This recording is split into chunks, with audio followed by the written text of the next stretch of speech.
Ito naman, nag-i-small talk lang. Tandanan mo nga ako. Parang ikaw.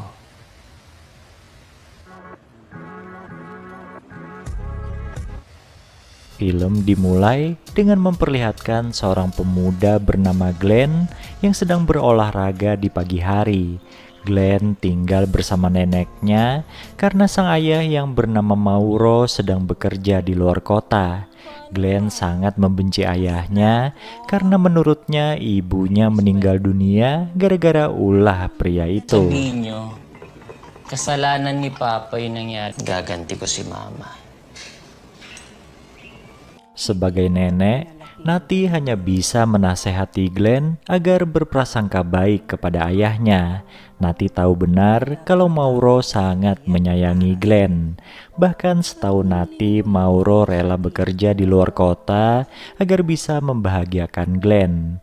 Mauro akan mengunjungi mereka selama 3 minggu dan Nati meminta pada Glenn agar berbaikan dengan ayahnya.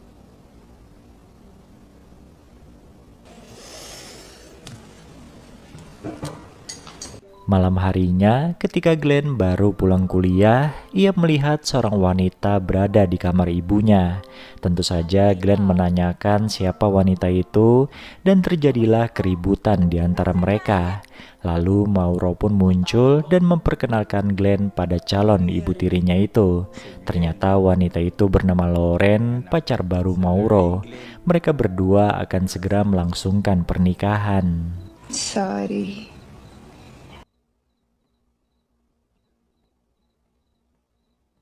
Saat berada di meja makan, Glenn terlihat sewot karena belum siap menerima Loren sebagai ibu tirinya.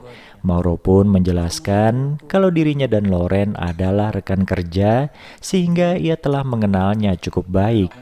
Menurut Mauro, meski usianya dan Loren terpaut jauh, kedewasaan Loren bisa mengimbanginya. Sebelum Glenn meninggalkan meja makan, Mauro bilang kalau Loren akan tetap tinggal di sana selagi dirinya bekerja di luar kota. Balikan po. Apo, hindi ka pa Ketika Glenn lagi ngopi di teras, sang nenek menghampirinya. Wanita itu bilang jika Sabtu depan, Mauro dan Loren akan melangsungkan acara pernikahan. Setelah acara tersebut, Nati akan menginap sementara di rumah kerabat mereka. Glenn pun mengeluh pada sang nenek kenapa membiarkan ayahnya menikah lagi. Nati bilang kalau ia tidak bisa berbuat apa-apa, lagian Mauro sudah menduda selama 8 tahun sejak ditinggal ibunya Glenn.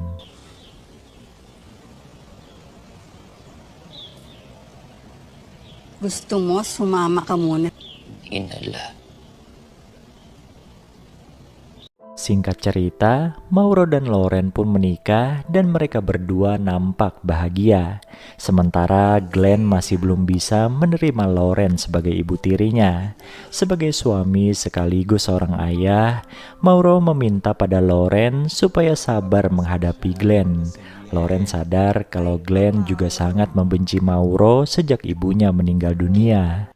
Hindi rin naman kayo makikita Gusto ko lang makampante dito sa bahay na... sa bago mong bukas na laundry, di ba? Di saat yang bersamaan, Loren mendapat telepon dari sepupunya yang mengabarkan sedang berada di kota Manila.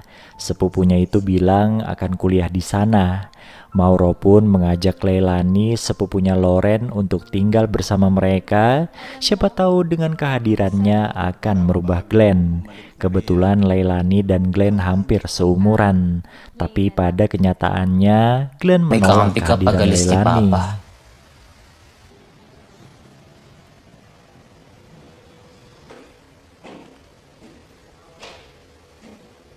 Di kehidupan asmaranya, Glenn memiliki seorang pacar bernama Ava. Pada sang pacar, Glenn pun bercerita tentang permasalahan keluarganya. Bukannya memberikan solusi yang baik, Ava malah menyuruh Glenn untuk merusak keluarga baru ayahnya dengan mendekati sang ibu tiri. Sementara itu, Loren meminta maaf pada Leilani atas kelakuan Glenn kepadanya. Tetapi Leilani tidak mempermasalahkannya, malah ia mengaku suka dengan sikap acuhnya Glenn. Sige na, maglalaba muna ako. Suatu malam, Glenn mencoba merayu Loren yang sedang memasak. Wanita itu pun meminta Glenn untuk menjauh darinya. Saat Glenn mulai tidak sopan kepadanya, Loren langsung berteriak. Mendengar kegaduhan itu, Mauro sontak menghampiri mereka. Ia pun memperingatkan Glenn agar menjaga sikapnya. Mauro ingin sebelum ia pergi keluar kota, Glenn dan Loren bisa memperbaiki hubungan mereka. Uy, Setelah menyelesaikan ucapannya, tiba-tiba saja Mauro terkena stroke dan langsung dilarikan ke rumah sakit. Ironisnya melihat hal itu, Glenn nampak cuek-cuek saja. Suatu ketika Glenn bertemu dengan Leilani dan mengajak gadis itu untuk jajan. Di sana Leilani pun memberitahu Glenn tentang kondisi Mauro yang sedang berada di rumah sakit. Lambat laun hubungan Glenn dan Leilani makin akrab sampai-sampai mereka nekat untuk bermesraan di rumah.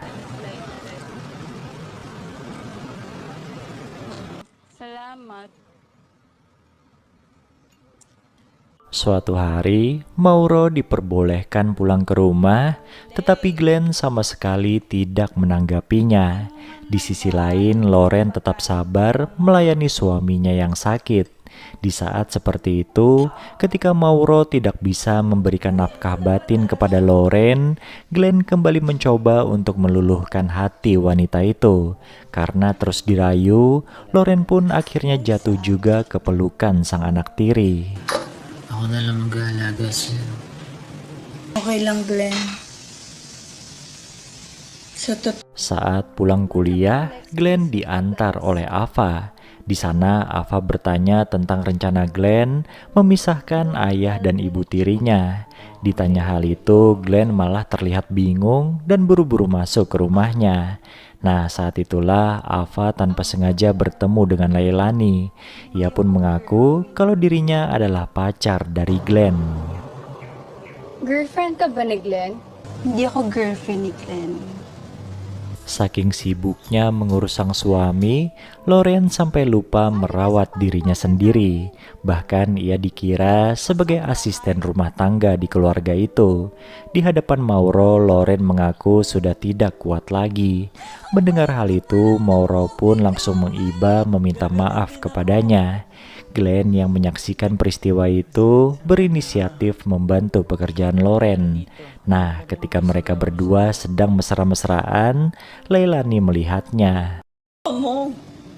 Sabi na kaya ko na, di ba?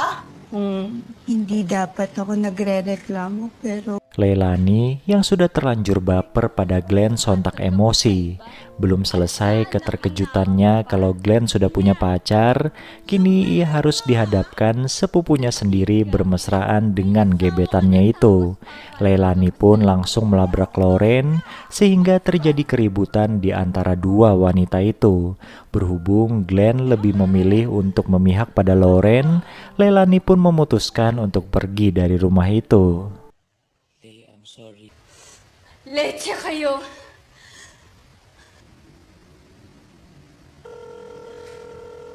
Ketika Leilani tidak kunjung pulang ke rumah, Loren seakan menyalahkan dirinya sendiri. Seolah tidak peduli dengan semua itu, Glenn malah mengajak Loren untuk bermesraan. Loren tentu menolak dan mencoba berontak. Mendengar suara gaduh, Mauro pun bersusah payah bangun dari tempat tidurnya. Dan betapa terkejutnya ia melihat perbuatan sang anak kepada istrinya. Ia pun langsung pingsan tidak sadarkan diri.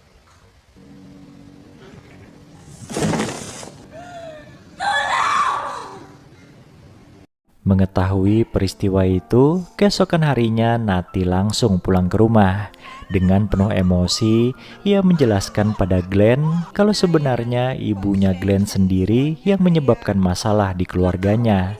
Wanita itu telah berselingkuh.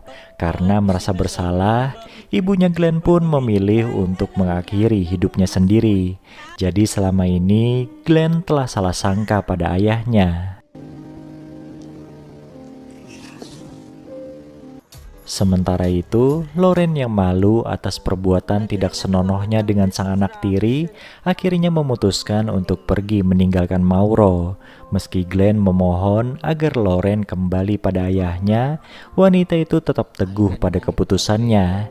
Kini Glenn dan Mauro bisa berdamai meski tanpa kehadiran Loren bersama mereka. Film ini pun selesai.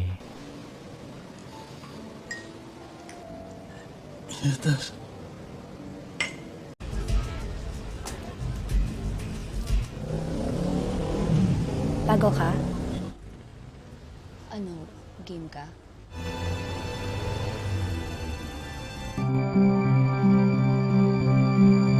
Marites dan Jesse menyerah untuk menjalani hidup di kota. Mereka memutuskan untuk pulang ke kampung halaman Jesse. Di sana mereka tinggal bersama ibunya Jesse yang bernama Selling. Lalu juga ada Pau, abang kandungnya Jesse, dan Josie, istri dari Pau. Selain itu, Jesse juga mempunyai adik perempuan bernama Queenie. Ia memiliki trauma masa kecil sehingga tidak bisa berinteraksi layaknya orang dewasa normal. Yun na yan, tatlong makatulog na kayo. Tara na. Day! Pau yang bekerja di sebuah klub malam kemudian mengajak Jesse untuk ikut bersamanya. Sedangkan di siang hari mereka akan membantu di warung makan milik ibunya. Saat ikut bersama Pau, Jesse digoda oleh seorang wanita klub sebelah bernama Lisa. Awalnya Jesse nampak tidak tertarik, tapi lama-lama ia pun luluh pada rayuan wanita itu. Tunay na laos. May teorya nga ako. Di ako nagpapabayad eh.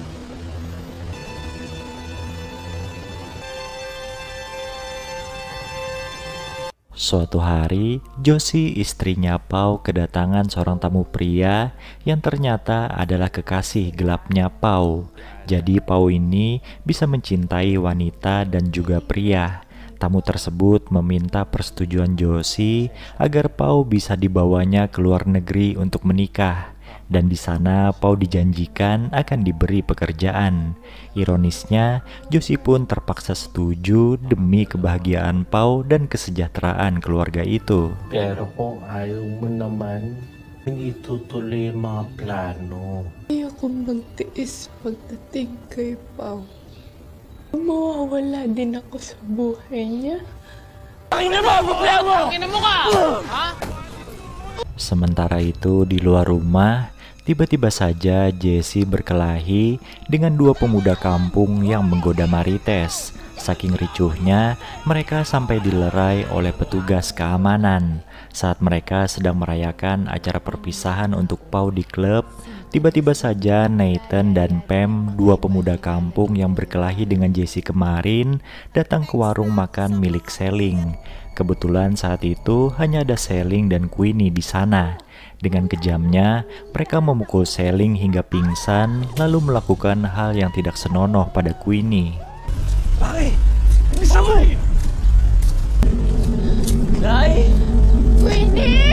Selang beberapa menit setelah peristiwa itu terjadi, pulanglah rombongan Jesse, Marites, dan juga Josie. Betapa terkejutnya mereka melihat kondisi Selling dan Queenie.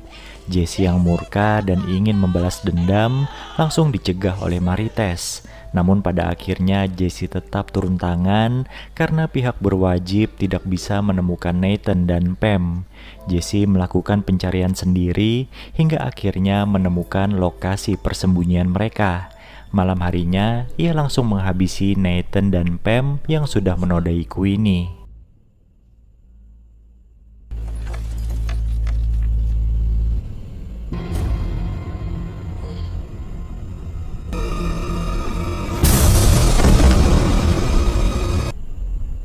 Hello, JC. Jesse kemudian menelepon Marites untuk mengemasi barang-barang miliknya. Ia berencana melarikan diri. Sementara itu, Pau tetap berangkat ke luar negeri karena ingin segera memperbaiki ekonomi keluarganya. Tapi di tengah perjalanan, Pau tiba-tiba mengurungkan niatnya. Ia memilih untuk tetap membantu ibunya di warung, sedangkan Jesse masih dalam pelarian. Sementara Marites tetap tinggal bersama keluarga itu. Dan film ini pun selesai.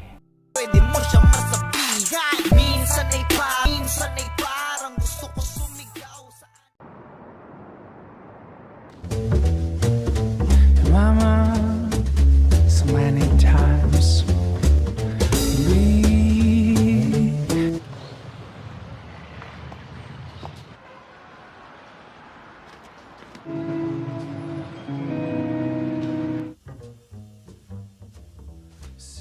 Di awal film diperlihatkan seorang wanita yang sudah menikah bernama Mira.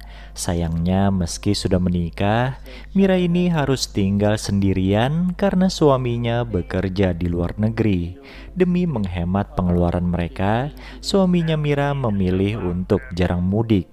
Beruntung Mira ini orangnya tidak macam-macam, ia masih setia menunggu suaminya pulang. Selain itu, mereka juga menyewakan sebuah kamar kosong di belakang rumahnya. Tidak besar, namun cukup jika dihuni 2 orang.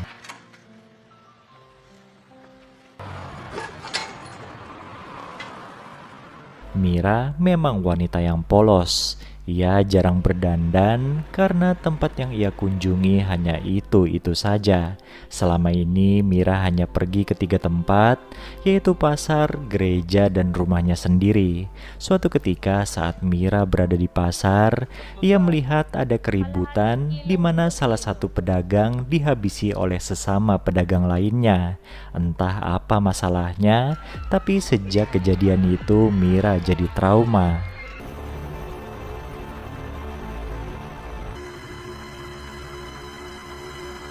Mira pun menelepon suaminya dengan niat ingin menceritakan peristiwa di pasar tadi. Namun akhirnya Mira mengurungkan niatnya itu karena tidak ingin membebani pikiran suaminya. Masalah Mira tidak sampai di situ saja. Ketika ia berada di gereja, dompetnya dirampas orang tidak dikenal. Mira berusaha mengejar dan beruntung ia dibantu oleh sepasang suami istri yang kebetulan berada di sana. Oo. Walang ano man. Katanya mereka ini adalah pendatang dan sedang mencari tempat tinggal sementara. Jadi Mira mengajak mereka ke rumah dan menawarkan kamar kosong tersebut. Kondisinya memang memprihatinkan, makanya harganya murah. Mira juga mempersilahkan mereka untuk memperbaiki kamar tersebut. Sepasang suami istri itu bernama Kiko dan Glenda. Saka meron akong tsuhin na all around. Lahat to. Oh, maputik pa. Pinasok. Pada akhirnya Mira jadi punya teman, tapi ia juga merasa iri karena hampir setiap malam Kiko dan Glenda ini bermesraan dengan jendela terbuka. Alhasil Mira bisa melihat perbuatan mereka dengan jelas. Sebagai penyewa kamar yang baik, Kiko dan Glenda sering membagikan makanan untuk Mira. Tapi makin kesini Glenda jadi resah karena melihat keakraban suaminya dengan Mira. Ayos yun. Ang magkakasundo kami ng asawa mo ah. Suatu hari, Kiko membawa 2 orang temannya untuk memperbaiki kamar yang mereka tempati.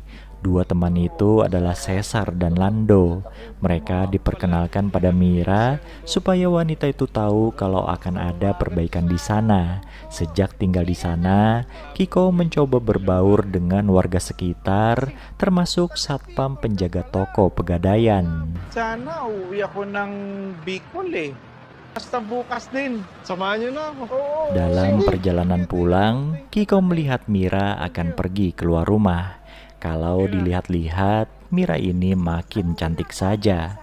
Apakah wanita ini sudah mulai berdandan? Bahkan ketika pulang pun Mira makin cantik dengan rambut barunya. Malamnya Kiko bertengkar dengan Glenda gara-gara sang istri cemburu melihat Kiko dan Mira mengobrol. Ujung-ujungnya pertengkaran mereka itu ditutup dengan bermesraan.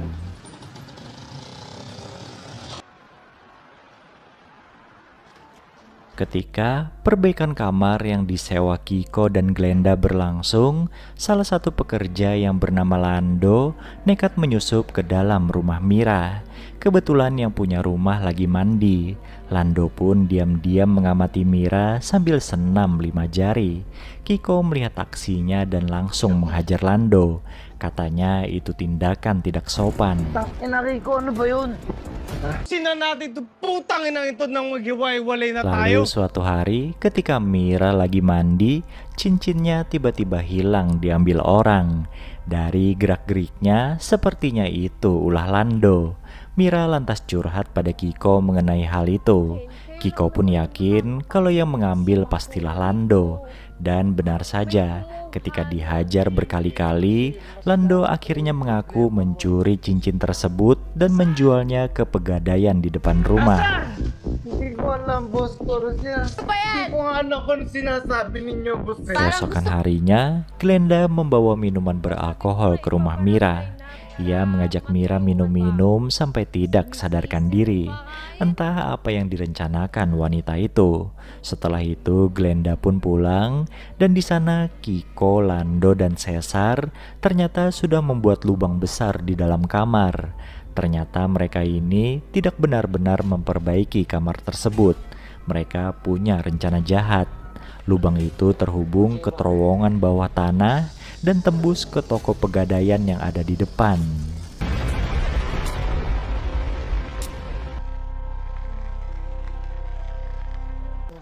Mereka menggasak semua emas, cincin, gelang, termasuk cincin milik Mira juga mereka ambil. Namun ketika balik ke rumah, Kiko tiba-tiba ditikam oleh Glenda dan Lando. Apa yang telah terjadi? Ternyata Glenda dan Lando telah mengkhianati Kiko, bahkan Cesar pun juga dihabisi oleh mereka. Glenda menunggu di luar sambil menghitung jumlah perhiasan yang mereka ambil. Sementara Lando masuk ke rumah Mira yang masih belum sadarkan diri.